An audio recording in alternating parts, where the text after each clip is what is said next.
اگر یہ group serious ہوا اور اس کی دلچسپی ہوئی تو ہم ان کو ضرور فیسیلیٹیٹ کریں گے کہ ان کے لیے خاص طور پر وفاقی حکومت سے اجازت لی جائے تاکہ ان ایکسپورٹس کو پاسبل بنایا جا سکے جن کے اوپر پابندی ہے۔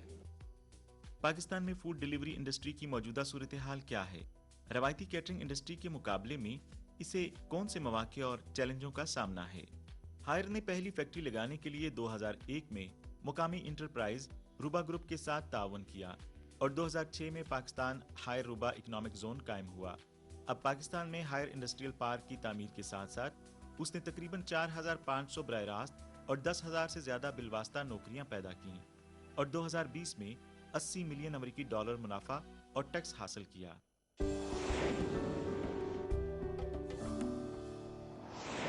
محترم ناظرین، السلام علیکم۔ پروگرام پاک چائنا ایکسپریس میں خوش آمدید۔ میں ہوں آپ کی میزبان نسرین۔ چین اور پاکستان کے مابین بھینس کی صنعت کے تعاون پر ایک میچ میکنگ کانفرنس حال ہی میں چین پاکستان زرعی و صنعتی انفارمیشن پلیٹ فارم پر منعقد ہوئی۔ تفصیلات کے لیے ہماری رپورٹ دیکھیے۔ بھینس کا دودھ چین میں ایک اعلیٰ درجے کی پروڈکٹ ہے جو نیلی راوی بھینسوں سے آتا ہے اور پاکستان میں بلیک گولڈ کے نام سے مشہور ہے۔ چونکہ پاکستان کی بھینسوں کا دودھ ذائقے اور چکنائی سے مالا مال ہوتا ہے، لہٰذا دودھ کی زیادہ پیداوار بھی نیلی راوی بھینس کی خصوصیت ہے۔ ہماری اسٹرینتھ کیا ہے بفلو کے حوالے سے؟ ہمارے پاس جینیٹکس ہے، ان کی سوام بفلو ہے، یعنی کہ ہماری اگر ایک بفلو ایک دن میں اگر میں کہوں 20-25 لیٹر دیتی ہے تو ان کی جو اوسط ایک ہے وہ ہارڈلی 5-7 لیٹر سے زیادہ نہیں دیتی۔ مارکیٹ کی طلب کے پیش نظر حالیہ برسوں میں چین میں بھینس کے دودھ کی قیمت میں تیزی سے اضافہ ہوا ہے۔ صرف کوانگشی صوبے میں دودھ کی صنعت کی پیداواری مالیت 2020 تک تقریباً 5 ارب یوان تھی اور 2035 تک یہ 10 ارب یوان تک پہنچنے کی توقع ہے۔ یہ سب ان 50 نیلی راوی بھینسوں کی وجہ سے ممکن ہوا جو چین نے 1974 میں پاکستان سے درآمد کی تھیں۔ پاکستان میں یہ 73 کا دور تھا جب اس وقت کی پولیٹیکل گورنمنٹ پیپلز پارٹی کی تھی، تو انہوں نے ذوالفقار علی بھٹو جو پرائم منسٹر تھے، جو پہلا 40 عدد جانوروں کا لائیو اینیملز کا ایک وہاں پر ایز اے گفٹ کیا چائنا کو، اور مجھے 3 سال پہلے جانے کا وہاں صدرن چائنا میں کوانگشی ایک پروونس ہے اتفاق بھی ہوا، ان کی ایک ڈیڈیکیٹڈ بفلو ریسرچ انسٹیٹیوٹ ہے، وہ دیکھنے کا کہ یہ وہ آج سے جو 40 سال پہلے گئی تھی اسی کو وہ آگے چلا رہے ہیں اور بڑا اچھا ہرڈ مینٹین کیا ہوا ہے۔ بڑھتی ہوئی صارف مارکیٹ اور پاکستان کے اعلیٰ معیاری دودھ کے ذرائع کو کس طرح مربوط کریں؟ حال ہی میں چینی ڈیری انٹرپرائزز کے ایک گروپ نے تعاون کے مواقع تلاش کرنے کے لیے پاکستان کا دورہ کیا۔ مین ان کا فوکس ہے کہ ہم دودھ اور گوشت میں زیادہ سے زیادہ کیسے ترقی کر سکتے ہیں، اور وہ پاکستان کی ترقی دیکھ کر، پاکستان کا پوٹینشیل دیکھ کر، پاکستان کے ریسورسز دیکھ کر ان کو اندازہ ہو گیا کہ یہاں پر ترقی کی زیادہ مواقع موجود ہیں۔ اور جس کا لب لباب بھی یہی تھا کہ جو پاکستان میں ڈیری کی جو جینیٹکس ہے وہ سب سے بہتر ہے، جس کو میں نے شروع میں کہا کہ ملک پروڈکشن کے حوالے سے، تو وہ چیز کی اب ہمیں ڈیمانڈ آ رہی ہے، اور اس کے ساتھ ساتھ میں سمجھتا ہوں کہ جو ہمارے فارمر حضرات لنکڈ ہیں، جو پال رہے ہیں، وہ بھی بڑے انکریج فیل کریں گے کہ بفلو کی اہمیت بڑھ رہی ہے۔ کیا پاکستان سے زندہ بھینس برآمد کرنا چینی کاروباری اداروں کی ترجیح ہے؟ لیکن اس وقت پاکستان سے زندہ بھینس برآمد کرنے کی اجازت نہیں۔ اگر یہ گروپ سیریس ہوا اور اس کی دلچسپی ہوئی تو ہم ان کو ضرور فیسیلیٹیٹ کریں گے کہ ان کے لیے خاص طور پر وفاقی حکومت سے اجازت لی جائے تاکہ ان ایکسپورٹس کو پاسبل بنایا جا سکے جن کے اوپر پابندی ہے۔ وفد نے بنیادی طور پر صوبہ پنجاب کا دورہ کیا، جہاں بفیلو ریسرچ انسٹیٹیوٹ اور چائنا بفیلو ریسرچ انسٹیٹیوٹ نے مضبوط تکنیکی تعاون قائم کیا ہے، جس سے لیبارٹری کوآپریشن اور تکنیکی عملے کی اعلیٰ تربیت کی راہ ہموار ہو گئی ہے۔ تو گورنمنٹ نے اس چیز کو ریئلائز کرتے ہوا ہمیں 15 ملین کا ایک پروجیکٹ دیا، جس میں ہم نے فیزیبلٹی اسٹڈی کرنی تھی for the development of a centre, جس میں ہم ایڈوانس ریپروڈکٹیو ٹیکنالوجیز تمام اینیملز کی انکلوڈنگ کیٹل، بفلو، تو وہ ہم نے سینٹر کے اوپر ابھی ریسنٹلی ورکنگ شروع کی ہے۔ وہ feasibility study is under process. اگر ہم وہ سکسیزفل ہو جاتے ہیں اس فیزیبلٹی اسٹڈی کے، تو ہم چائنا کو بھی انوائٹ کر رہے ہیں کہ وہ بی او ٹی کی بنیاد پہ یا کسی بھی طریقے سے ہمیں اس میں ہیلپ کریں۔ تکنیکی تعاون کے علاوہ پاکستان میں ڈیری پروسیسنگ پلانٹس کا قیام بھی چینی کاروباری اداروں کے لیے اپنی صلاحیت کو بڑھانے کے لیے ایک اہم اقدام ہے۔ پاکستان کی بھینس میں بھاری صلاحیت کی بدولت چینی کمپنیاں پاکستان میں پروسیسنگ کی متعلقہ صنعتوں کے قیام کے اپنے مقصد کو محسوس کر سکتی ہیں۔ یہ نہ صرف پاکستان کی ملکی طلب کو پورا کر سکتا ہے بلکہ چین اور دیگر مارکیٹوں میں برآمد کے امکانات کے حصول کے لیے بھی ایک راستے کا کام کرتا ہے۔ اسی لیے میں عرض کر رہا ہوں کہ اگر چائنا انویسٹ کرے یہاں پہ، فارمر کو سبسڈی دے، ان کی خدمت کرے، ان کو کوئی اسٹیپنڈ وغیرہ دے، اور یہاں پہ فارم جو ہے نا وہ میٹ کے فارم وہ یہاں پہ ریئر کرے، اسٹیبلش کرے، اور وہی گوشت جو ہے وہ ہیلدی اور بہترین گوشت وہ اپنے ملک جو ہے وہ لے کے جائے۔ چینی اور پاکستانی ڈیری بزنس مینوں کے لیے بلیک گولڈ کو قیمتی مصنوعات میں تبدیل کرنے کا طریقہ اگلے چند سالوں کا ایک اہم موضوع ہے۔ ناظرین، اس موضوع پر مزید بات کرنے کے لیے اس وقت ہمارے ساتھ کئی مہمان براہ راست موجود ہیں۔ محترمہ شاو زیچی صاحبہ جو کہ چین کے صوبہ گوانگسی میں پوشانگو زرعی ٹیکنالوجی کمپنی کی سربراہ ہیں، اور جناب چودھری جاوید سلیم صاحب جو کہ member board of governors ministry of food and security ہیں۔ محترمہ شاہ، میرا آپ سے سوال ہے کہ چینی صارفین پاکستان سے آئے ہوئے ڈیری پروڈکٹ، دودھ، دہی، مکھن کب چین میں جو ہے وہ استعمال کر سکتے ہیں؟ پاکستان اپنا دودھ بیرون ملک نہیں بھیج سکتا، جبکہ افزائش مویشی کی صنعت اور اس سے متعلقہ مصنوعات چین میں داخل نہیں ہو سکتی ہیں۔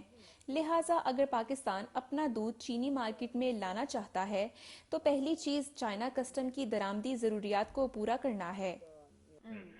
محترمہ شاہ، میرا ایک اور سوال ہے آپ سے کہ پاکستانی جو ڈیری پروڈکٹس ہیں وہ اگر چینی صارفین کو دی جائیں یا چائنیز مارکیٹ میں انٹروڈیوس کروائی جائیں تو چینی صارفین کا کیا رویہ ہوگا پاکستانی ڈیری پروڈکٹس کے بارے میں؟ پاکستان میں دودھ کی قیمت ہمارے ملک کی نسبت سستی ہے، لہٰذا اسے قیمت کا فائدہ ہے۔ دراصل معیار کے لحاظ سے ان کی بھینس کا دودھ ذائقے سے بھرپور ہے۔ مجھے یقین ہے کہ ان دو وجوہات کی بنیاد پر پاکستانی دودھ کا زیادہ تر چینی صارفین خیر مقدم کریں گے۔ جی چودھری صاحب، سب سے پہلے آپ ذرا بتائیے کہ آپ کے خیال میں چین اور پاکستان کے مابین جو بھینس کی صنعت کے جو تعاون ہے آپ کو کیسے دیکھتے ہیں، اس کا مستقبل کیا ہے؟ اسی ضمن میں ہم نے کوانگسی بیفلو ریسرچ انسٹیٹیوٹ کے ساتھ ایک ایم او یو بھی سائن کیا تھا، جس میں ہم نے کہا تھا کہ ہمیں مل کر کے کام کرنے کی ضرورت ہے۔ ہمارے یہاں بھی پرابلم ہے، ہمارے یہاں پرابلم ہے ٹیکنالوجی کی، جس کی وجہ سے ہم اپنی جو بہترین استاد کے جانور ہیں ان کی تعداد کو ابھی تک مؤثر طریقے سے آگے نہیں بڑھا سکے، لیکن اس کا حل موجود ہے، اور وہ حل ہے ایمبریو ٹرانسفر ٹیکنالوجی۔ ہم نے پاکستان میں بھی اس پہ کام کیا، اور ہم ادھر دیکھ کے بڑا خوش ہوئے کہ کوانگسی میں بھی وہ لوگ اس پہ ایمبریو ٹرانسفر ٹیکنالوجی پہ ہی ایمفیسس دے رہے ہیں۔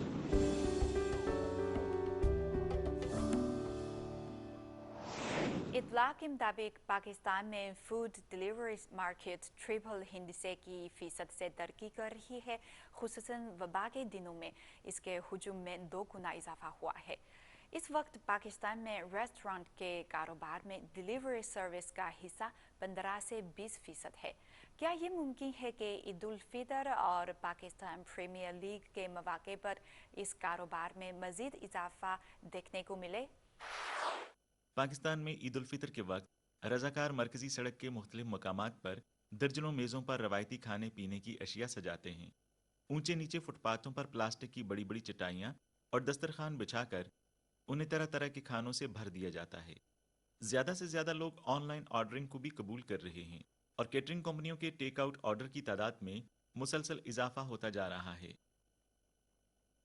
لیکن اس قسم کی کوئی سیلیبریشنز یا فیسٹیولز وغیرہ ہوں وہ اسلام آباد میں بزنس زیادہ ہوتا ہے، اسپیشلی کیونکہ اسلام آباد کی طرف لوگ رخ راولپنڈی سے بھی رخ کرتے ہیں، اور یہاں کے اگر فیسٹیولز وغیرہ ہوں، کوئی اسی قسم کا کوئی میوزیکل شوز یا اس قسم کی کوئی یہاں پہ گیدرنگ یا کوئی مطلب ایسی کوئی نمائش یا ایسی چیز ہو تو پھر اسلام آباد میں کسٹمر زیادہ آتا ہے، اور پھر زیادہ کسٹمر آتا ہے وہ ٹیک اوے بھی کرتا ہے، اور یقیناً اس قسم کے اس ایونٹس میں بزنس بھی زیادہ ہوتا ہے، لیکن اس میں ٹیک اوے کا بزنس زیادہ ہوتا ہے۔ عید کے دوران یہ فیسٹیول کے دن کافی بزی ہوتا ہے، کام کافی رش ہوتی ہے۔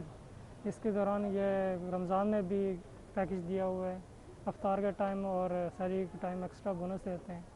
اس کے علاوہ یہ جب ہیپی نیو ایئر میں بھی دیتے ہیں۔ ڈائن ان کے مقابلے میں ترسیل کے وقت سے ٹیک آؤٹ میں کھانے کا درجہ حرارت براہ راست متاثر ہوتا ہے، جس پر سختی سے قابو پانے کی ضرورت ہے۔ اس کے علاوہ واضح درجہ بندی، منطقی ترتیب، واضح ترجیحات اور ڈش کی مکمل معلومات کے لیے ٹیک آؤٹ مینیو بھی دوبارہ ڈیزائن کیا جانا چاہیے۔ اس بنیاد پر اس کو پرکشش اور دلچسپ انداز میں پیش کیا جا سکتا ہے، جو اہم کھانوں کی فروخت کو فروغ دے سکتا ہے اور بہتر منافع حاصل ہو سکتا ہے۔ اس کے علاوہ کھانے کو مختلف نوعیت میں بھی ڈیزائن کیا جا سکتا ہے، جو صارفین کو آرڈر دیتے وقت منتخب کرنا آسان ہے۔ یہ صارفین کی ذاتی ضروریات کو پورا کرے گا اور کسٹمر آرڈر کی شرح اور اطمینان کو بہتر بنائے گا۔ اس سلسلے میں اعلیٰ معیار کی کیٹرنگ پر ٹیک آؤٹ کمپنیوں نے زیادہ ریسرچ کی ہے۔ سر پہلی کوالٹی انشورنس میں خود دیکھتا ہوں خاص طور پہ، ٹھیک ہے۔ چکن کی میرینیشن، چکن کی ہر چیز، میں بیسیکلی شیف نہیں ہوں، پر with the period of time مجھے بننا پڑا ہے اور میں کوالٹی خود انشور کرتا ہوں۔ اور جیسے ہی یہاں سے آرڈر نکلتا ہے ہم کسٹمر کو میسج کرتے ہیں کہ آرڈر ہمارا آپ کے پاس پہنچ رہا ہے، اور جیسے ہی میرا رائڈر ان کے گیٹ تک پہنچتا ہے وہ مجھے میسج کرتا ہے، میں کسٹمر کو فون کرتا ہوں کہ آرڈر آپ کو مل گیا۔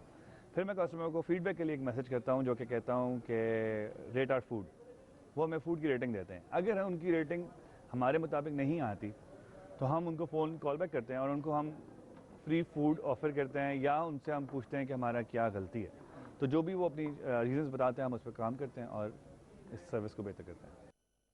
اس کے علاوہ لوگ ٹیک آؤٹ سروس کے معیار کو بہتر بنانے کے لیے اور کیا کر سکتے ہیں؟ لیکن جو بھی کسٹمر دیکھ رہے ہیں جی، جب ڈیلیوری منگاتا ہے تو اس کو پتہ ہوتا ہے کہ مجھے 15 سے 20 منٹ یا اتنا ٹائم میں میرے پاس ڈیلیوری پہنچے گی۔ پھر جب ہمارے پاس ان کی جناب میسیج آتا ہے ان کے ہمارے لیپ ٹاپ پہ یا ان کا جو انہوں نے ہمیں دیا ہوا ہے، تو اس پہ ٹائم لکھا ہوتا ہے کہ ابھی اس ٹائم میں آپ نے چیز رائڈر کے لیے تیار کر کے رکھنی ہے، اور ہماری کوشش ہوتی ہے کہ رائڈر کے پہنچنے سے پہلے ہی ہم چیز اس کی ریڈی کر دیں۔ اور اگر رائڈر آ جائے اس کے پاس ٹائم ہوتا ہے، وہ موبائل پہ دیکھتا ہے جی کہ میرے پاس ابھی 5-7 منٹ ہیں، تو پھر ہم اس کو چیز تیار کر کے دیتے ہیں، تو وہ انشاءاللہ تعالیٰ وہ کسٹمر تک ٹائم پہ ہی پہنچ جاتی ہے۔ وہ کسٹمر کے ساتھ جائے، ڈیلنگ اچھی کرے، ایسی اس سے محبت سے بات کرے تاکہ وہ جو چیز ڈیلیور کر رہا ہے اس کی بھی رسپیکٹ ہو، اور جو لے رہا ہے وہ بھی کہے کہ یار بڑی اچھی سروس ہے، یار اس بندے نے مجھے اچھی ڈیلیوری کی۔ باقی زیادہ ٹائمنگ کا ہی ہوتا ہے، باقی تو آپ نے جس شاپ سے چیز منگائی لوگوں کو پتہ ہوتا ہے کہ یہ میں نے جناب فلان سے لی ہے یا میں نے فلان سے لی ہے، تو بس ٹائمنگ کا زیادہ ایشو ہوتا ہے اور کوئی اتنا خاص ایشو نہیں ہوتا۔ اس میدان میں چین اور پاکستان کے درمیان باہمی تعاون کی کتنی صلاحیت ہے؟ 3G 4G 5G کا نام تو سن رہے ہیں ہم، لیکن ہم جس شہر میں رہ رہے ہیں اس میں اگر دیکھا جائے تو یہ جو فیسلٹیز ہیں کافی حد تک مطلب اچھی ہیں، لیکن اس کے باوجود بے شمار جو ایریاز ہیں ان میں ایسی پرابلمز آتی ہیں کہ دن میں 24 گھنٹے میں کئی دفعہ یہ شکایت ملتی ہیں کہ مطلب ہے کہ نیٹ کی فیسلٹیز کے بارے میں کہ کچھ نہ کچھ وہاں پہ سروسز میں پرابلم آتا ہے۔ اور جہاں تک میرا خیال ہے کہ فیوچر اگر دیکھا جائے تو یقیناً اس کے مطابق ہمیں ڈالنا پڑے گا، ہو سکتا ہے ہمارے میں بھی، کیونکہ اگر نیوٹرلی دیکھا جائے تو ہم بھی اس کو ایکسیپٹ کرنے کہ میں تھوڑا سا ٹائم لے رہے ہیں، مطلب یہ ایک نئی چیز ہے اس لحاظ سے ہے کہ دیکھا ضرور گیا لیکن ہمارے فوڈ کو اور اس چیز کو میچ کرنے میں بھی ہو سکتا ہے تھوڑا ٹائم لگے، اور مجھے یہی لگ رہا ہے کہ فیوچر میں یہ چیز لازم ہونی ہے اور ہر کسی کو اس پہ جانا ہے، اور ڈیوریبل اور اچھی۔ اور چائنیز انویسٹمنٹ جب سے پاکستان میں آئی ہے تو چائنا کو اس کے بڑے فوائد مل رہے ہیں، اور اس انڈسٹری میں بھی اسپیشلی جو ہماری اس فوڈ سے ریلیٹڈ یہ جو ہماری فوڈ کی ڈیلیوری سروسز اور اس کی ایپ وغیرہ کے حوالے سے بالکل چائنیز کمپنیز اگر آئیں گی تو وہ یقیناً ان کا جو بزنس کا وہ ہے وہ پاکستانیوں کو سوٹ کرے گا۔ وجہ یہ ہے کہ ان کی ڈیوائسز، انفراسٹرکچر اور یہ چیزیں وہ مطلب چھوٹی قیمت کی چیزیں بھی بنا سکتے ہیں، پاکستان کے مطابق دیکھتے ہوئے، یہاں کی مطلب اکانومی کو دیکھتے ہوئے، یہاں کے لوگوں کے جیب کو دیکھتے ہوئے وہ ایسی چیزیں اور ایسی ایپس اور ایسی چیزیں بنا سکتے ہیں۔ یقیناً ان کے لیے ہماری اس مارکیٹ میں ٹھیک ٹھاک جگہ بنتی ہے اور ان کو آنا چاہیے اور بزنس مین جو ہے وہ تو چائنا کو بالکل ویلکم کرتا ہے، کیونکہ ہمارا بزنس تو اب 70-80% رہا ہی چائنا کے ساتھ گیا ہے. تو ہم لوگ تو اگر چائنیز کمپنیز آئیں گی اور وہ اس فیلڈ میں آئیں گی تو ان کے لیے میرے خیال میں تو اچھا خاصا اسکوپ موجود ہے. اس موضوع پر مزید بات کرنے کے لیے ہمارے ساتھ براہ راست موجود ہیں اسلام آباد اور پنڈی میں home made food delivery service پڑھا لکھا ڈپا کی CEO محترمہ مہناز عثمان صاحبہ. جی میڈم، تو آپ کے خیال میں اس صنعت میں چین اور پاکستان کے کوئی تعاون کے امکانات موجود ہیں؟ جی میم، میرے خیال سے تو تعاون کے تعلقات جو امکانات ہیں وہ بہت برائٹ ہیں. اس کی وجہ یہ ہے کہ جیسے ہم ہر جو صنعت ہے ہماری یا ہر شعبہ زندگی ہے اس میں چائنا سے بہت زیادہ سیکھ رہے ہیں. تو پاکستانی لوگ جو ہیں چائنیز فوڈ کو پسند بھی بہت زیادہ کرتے ہیں، کیونکہ میں خود اس صنعت میں ہوں اور میں نے خود بھی اپنی جو ہے ڈشز چائنیز بھی رکھی ہیں اور لوگ بہت زیادہ آفر کرتے ہیں اس کو اور بہت زیادہ شوق سے، جیسے چائنیز رائس، نوڈلز وغیرہ، اسپیگیٹیز، یہ ساری چیزیں بہت شوق سے کھاتے ہیں. تو پاکستان اور چائنا جو ہے وہ آپس میں، ظاہر پاکستان چائنا کے پاس ایکسپیرینس ہے، ہم ان سے ڈلیوری کے حوالے سے سیکھ سکتے ہیں اور جو ہے اس کے علاوہ پیکنگ کا سامان کے حوالے سے بہت زیادہ وہاں پہ جو ہے ترقی ہو چکی ہے. تو پاکستان بہت کچھ وہاں سے سیکھ سکتا ہے.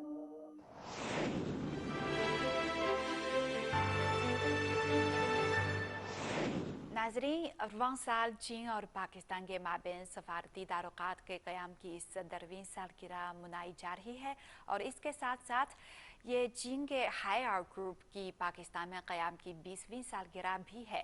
پاکستان ہائر روبا اقتصادی زون چینی وزارت تجارت کا منظور کردہ پہلا اوورسیز اقتصادی و تجارتی زون ہے اور پاکستانی حکومت کی طرف سے منظور شدہ پاکستان چائنا خصوصی اقتصادی زون میں سے ایک ہے. ہائر گروپ کی 20 سالہ ترقی کا سفر کیسا رہا؟